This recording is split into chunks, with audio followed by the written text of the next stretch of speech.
Go ahead and subscribe, please. This case unfolded in the United States in 2007.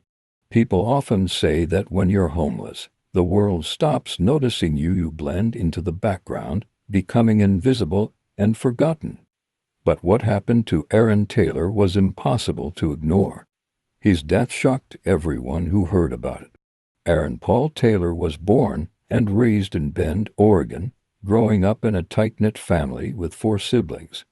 As a kid, he struggled in school and desperately wanted to fit in with his peers. In his teenage years, he started experimenting with alcohol and drugs, pushing limits just to belong with his friends.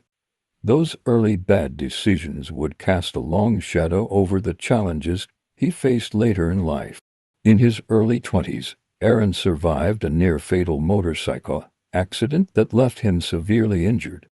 Some sources say the crash changed his personality, a common outcome after severe trauma or head injuries. The injuries were so bad that his mom had to bathe him, and he needed diapers for a while. But over time, he recovered. In the 1990s, his family decided to move back to Oregon, but Aaron refused to go with them. He insisted on staying in Arizona, even if it meant living in homeless shelters. For a period, he was pretty much cut off from his family.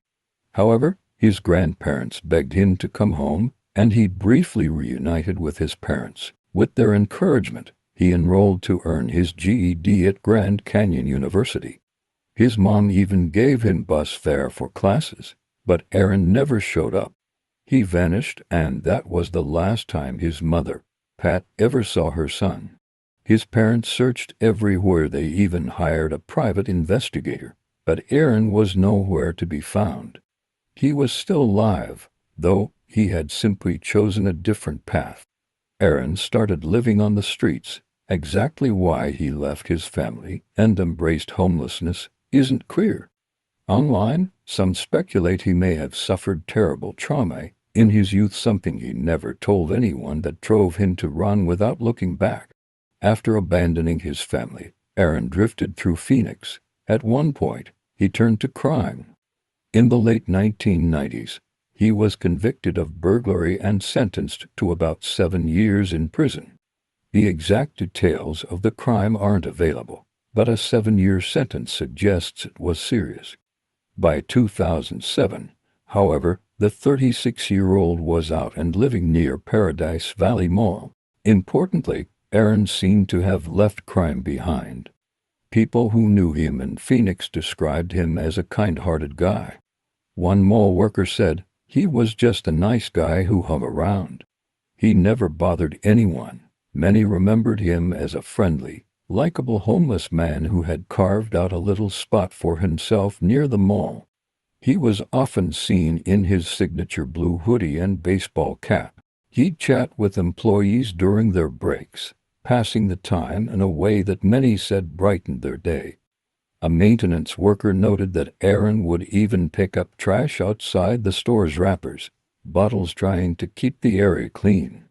In short, Aaron was a gentle, well-liked man battling addiction and homelessness, yet still striving to be a positive part of the community. But his presence at the mall caught the eye of some truly despicable individuals. A group of local young men spotted Aaron as an easy target and decided to make his life miserable. For reasons unknown, they began harassing him. Multiple witnesses later reported that 3 young white males aged roughly 16 to 19 started tormenting Aaron in a sick form of entertainment. They were often seen loitering around the mall and nearby strip center, causing trouble for locals and workers. To them, Aaron was the perfect victim, someone they could bully without consequences. What Aaron endured in the months leading up to his death was horrific. Mall employees said the group would tape Aaron to a bench in full public view, a cruel humiliation that happened multiple times. Other times, they'd pour liquids on him or shove him around. One security guard witnessed them dousing Aaron with unknown liquids and even throwing him into a fountain. Knowing Aaron struggled with addiction, the bullies would ply him with alcohol to get him blackout drunk, then exploit his vulnerable state to humiliate and assault him further. Countless passers-by saw Aaron taped to a bench, helpless while his tormentors laughed. Many didn't intervene either because he was homeless or because they feared the boys would turn on them. Aaron watched people see his suffering and just walk away. This pattern of abuse continued for months, right up to Christmas 2007. Witnesses said Aaron never fought back or called the police. He'd simply pick himself up and go on with his day. Mall workers noted that despite everything, Aaron remained polite and cheerful. But what started as harmless bullying escalated into something far more violent. By late December, their actions had set the stage for an unspeakable crime. And then came the final attack, December 25, 2007, Christmas Day. While families gathered around fireplaces, enjoying holiday feasts, Aaron was in his usual spot outside the mall. He'd been drinking and eventually passed out on a concrete bench, a place he felt relatively safe. Tragically, his tormentors, now his killers, were nearby. Witnesses told police the same three young men who had bullied Aaron for months approached him that night around 6:50 p.m. They stood over Aaron as he slept or lay intoxicated. He woke up briefly. One witness saw them sharing drinks with him. It looked friendly, but it was a familiar tactic to lower his guard. Then a passerby overheard one of the boys say something chilling. "Jesus has to die. It's Christmas." With his beard and long hair, Aaron bore a resemblance to traditional depictions of Jesus. Shortly after 7 p.m., the boys did something so evil it still haunts the area. As Aaron drifted back into sleep, they began flicking lit matches at his beard. Suddenly, it caught fire. The flames spread to his clothes, likely fueled by alcohol poured on him moments earlier.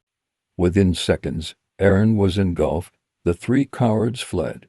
Minutes later, the Phoenix Fire Department received a frantic 911 call. A man was on fire near the mall. The caller initially thought it was a mannequin but realized in horror it was a human being. For the next 4 minutes, bystanders fought desperately to save him. A mall security guard and a Circle K employee rushed over, ripping off their jackets to smother the flames. They beat at the fire with clothing, but it was too intense, feeding off Aaron's saturated garments.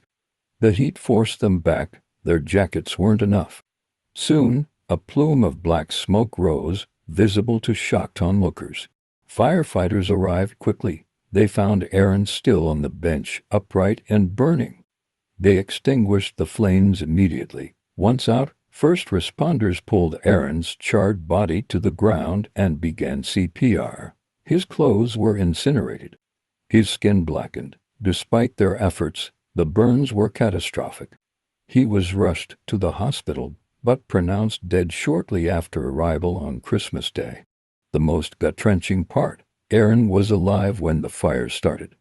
He was conscious enough to inhale flames and smoke into his lungs.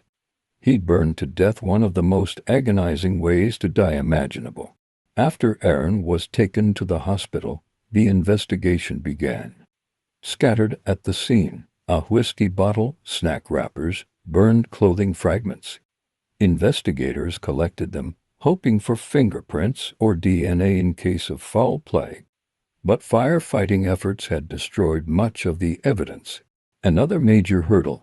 Aaron's body was so severely burned that immediate identification was impossible, and he carried no ID. It took 3 days to confirm he was Aaron Taylor.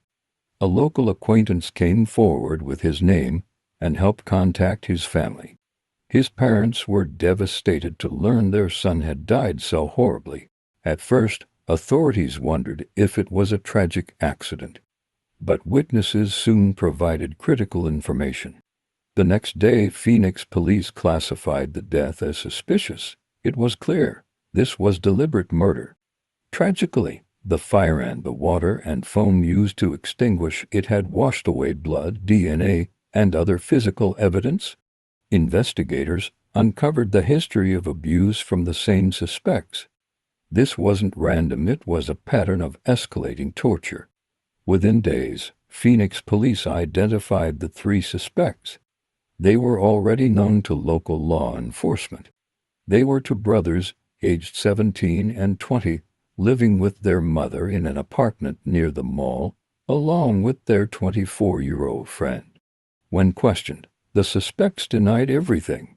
They claimed no knowledge of the incident, absurd, given they lived so close. Police confronted them with witness statements placing them at the scene, but none cooperated. Soon attorneys were hired, and questioning stopped.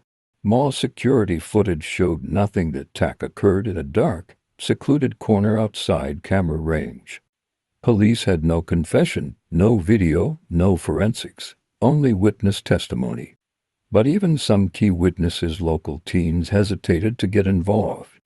They feared retaliation or being dragged into a major case against peers. They worried the boys might walk free and target them next. News of the Christmas murder rocked the community. Those who knew Aaron were heartbroken and furious that this happened in public. One especially horrifying detail: a mall maintenance worker who had been friends with Aaron, chatting whenever they crossed paths, was tasked with cleaning the crime scene the next morning. He had to scrub blood and ash from the bench where his friend died.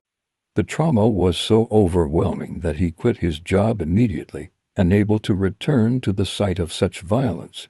Other mall employees felt deep guilt. They wondered, what if they had stepped in months earlier when they saw the bullying? Could they have prevented this? No one could have predicted how far it would go. Aaron's family received the devastating news. His parents had always held out hope he'd come home one day. One source said he hadn't seen them in over 16 years. The investigation dragged on. Police hoped guilt would break one of the suspects. It never did. Despite their efforts, evidence wasn't enough to charge anyone. Proving who killed Aaron grew harder with time. Days became months, months became years. No one was ever held accountable. No matter how hard investigators tried, charges wouldn't stick. No arrests, no names released. Aaron Taylor's murder exposed a disturbing trend of violence against the homeless in America. The National Coalition for the Homeless recorded at least 122 attacks on homeless individuals in 2006 alone, 20 fatal. Aaron's case was one of several horrific assaults on the homeless during the 2007 holiday season. Authorities partnered with programs like Silent Witness, offering a reward for information leading to the killer's arrest. To this day, it remains unclaimed. The Phoenix Police Department has never closed Aaron Taylor's case. It remains an open, unsolved homicide. Detectives periodically review it, hoping for new leads to bring justice. As of now, the three suspects have never been formally named, charged, or arrested. Tragically, that's likely how it will stay.